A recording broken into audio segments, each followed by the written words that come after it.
Avez-vous déjà remarqué comment réagit un bébé quand on le place devant sa propre image?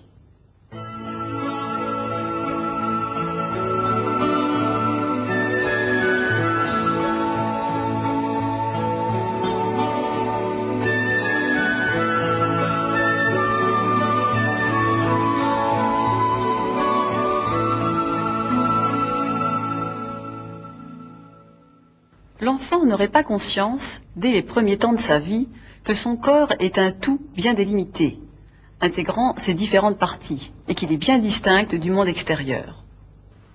Cette acquisition reste à construire par le jeune enfant. On peut supposer, dans les premiers mois, un état d'indifférenciation, c'est-à-dire de confusion entre les impressions provenant de son corps et celles qui proviennent des objets et des personnes.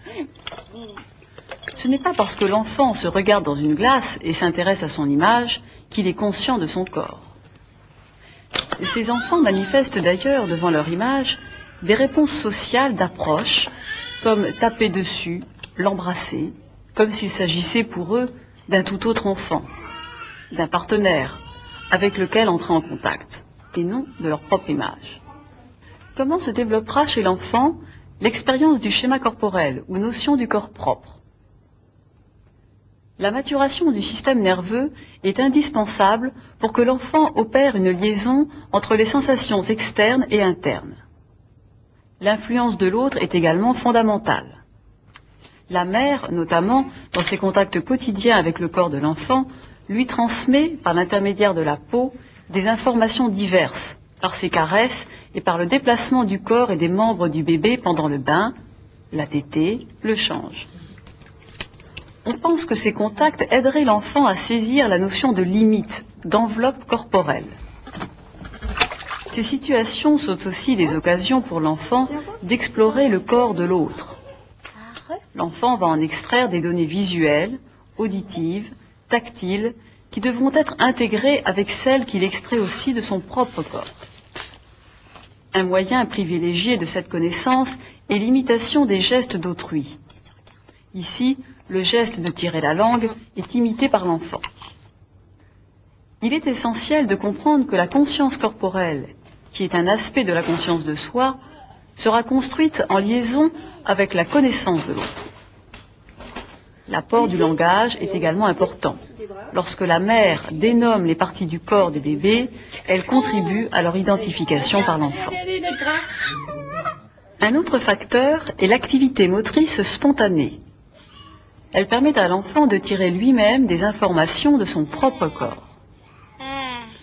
Les réactions circulaires primaires, dont nous avons déjà parlé, qui portent sur des parties du corps, favoriseraient dès les premiers mois sa découverte, même si elle reste encore fragmentaire.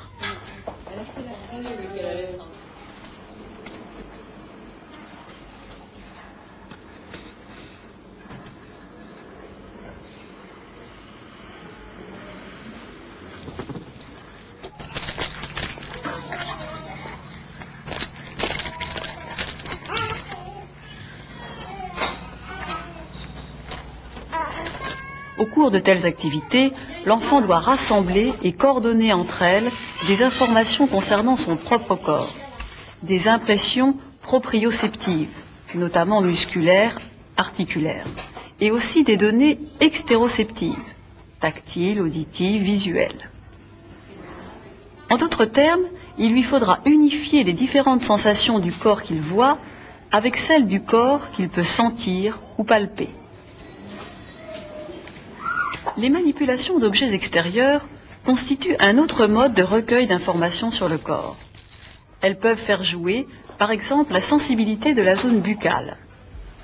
Ces manipulations déclenchent aussi des impressions tactiles.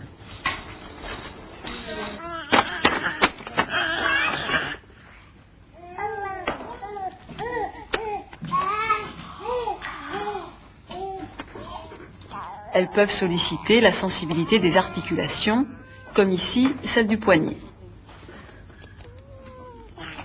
Enfin, il faut ajouter que l'acquisition de la permanence de l'objet facilitera le processus d'individualisation du corps comme un objet parmi d'autres objets. Ce processus se fonde en effet sur les capacités intellectuelles de pouvoir accorder à un objet une certaine indépendance par rapport à la perception et à l'action subjective. Au terme de la première année, l'expérience du schéma corporel est cependant loin d'être achevée. Même si les parties du corps commencent à être reconnues et individualisées, on pense qu'elles ne sont pas encore intégrées à l'unité de la personne. Et on ne peut encore parler d'une véritable conscience de l'unité corporelle.